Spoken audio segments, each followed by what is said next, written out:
So if you make music in your bedroom studio or home studio like I do, you may have run into the problem of feeling like you just can't quite put the nail in the coffin on your mix. Well, today I'm going to share an incredibly powerful secret that absolutely changed the game for me, and it is really going to help you finish your mixes faster and with more precision. Let's get into it. So what is the secret? Well, I am going to reveal that to you right now, and it looks like this. Yep, that is the Notes app on your phone. So how does the Notes app help us finish our mixes faster? And if it does, then how do we actually apply it? And what does this look like? Well, it's actually pretty simple. First thing you do, grab your phone and open up your Notes app like I just did. Second thing you do is take your mix out to your car. Or if you don't have a car, you can use earbuds, you can use maybe a Bluetooth speaker that you might have laying around. The key is you need to be using a monitoring source that is different than the studio monitors or the headphones that you have been using to mix the song.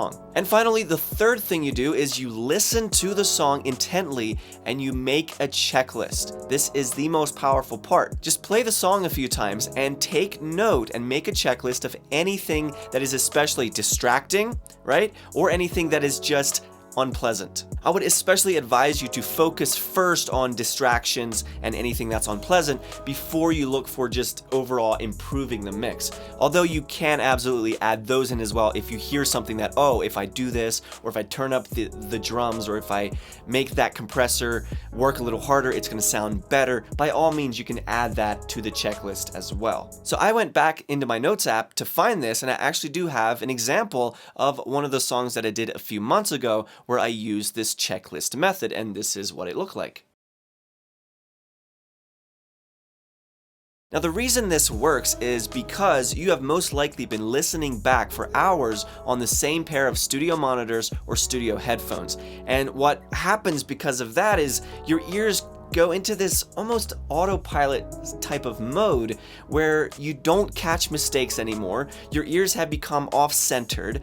They're out of phase or out of balance to what will actually work in the real world. And so that's why you want to listen back on different speakers, like your car speakers or a Bluetooth speaker or earbuds or headphones, whatever you have. That way you can get your mix to sound as good as possible on all sources. That way it's right in that sweet spot where it sounds great on everything. So once you've recognized and taken note of all the mistakes and the unpleasant aspects of your mix and you've made the checklist, then what you want to do is go back to your studio, open up your DAW, and check that list off one by one. Now when that's done, you might say, oh, well, that's all I need to do then. I'm done now, right? Well, maybe, but probably not. See, I found from my own experience that I usually want to do this at least one or two extra times. So if I do that for one round and I go out to my car and I make a checklist of things I want to address, I come back in, I address those things, I rinse and repeat. I go back out to my car, do the same thing, see how it sounds now that I've made those adjustments,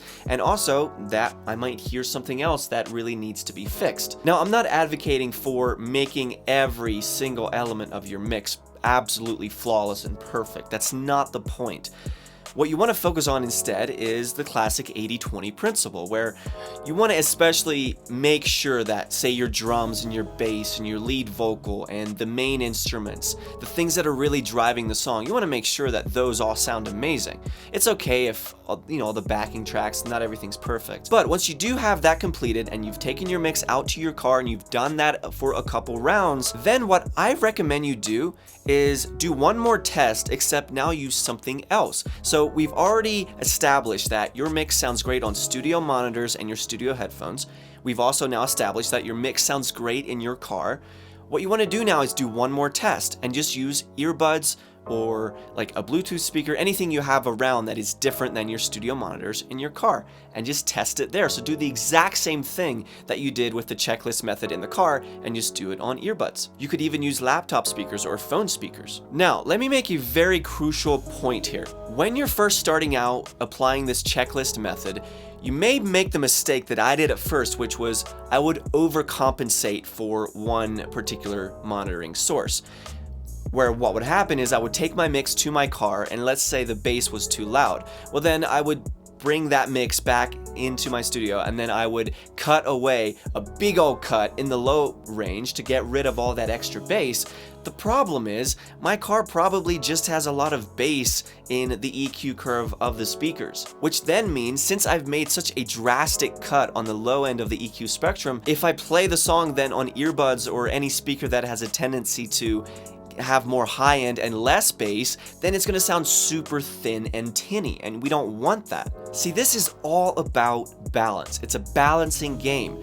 Now, the perfect mix will probably sound a bit harsh on cheap, tinny earbuds. And the same mix might sound too bassy in your old 98 Honda rattling car speakers. But the key is to make your song as balanced as possible so that no matter which speakers you're listening on, there aren't any obvious mistakes or shortcomings. It's not like super harsh with the vocal on earbuds. It's not ridiculously bassy, even if it's a bassy car stereo, right? So be sure that when you're adjusting the mix for your car speakers or for earbuds, that you don't overcompensate. Just bring it in, like if there's not enough bass, bring it in just enough to where it sounds great on earbuds, but that is also, you don't push the bass all the way up to then it blows up your car speakers. So by simply using a notes app on your phone and making a checklist of things you want to address and mistakes you want to fix by listening in your car or on a different set of speakers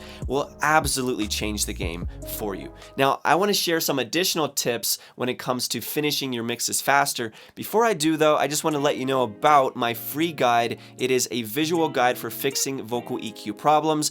If you've struggled with making a ton of just blind EQ moves and you don't really know what you're doing and you're not really fixing problems, you're just messing around without really having it achieve much, then this guide is going to dramatically help you. What this is I've got 8 problems, 8 solutions, and I've got it visually there as well. So if your problem is not warm enough, make this boost. If your problem is too muddy, make this cut. If it's not bright enough in the mix, make this boost. And you can see it visually as well. So this is really going to help you to make mixing moves on your vocal that actually makes it sound amazing, that actually makes it sound better and actually fixes problems. So be sure to download that. The link is in the description. It's 100% free.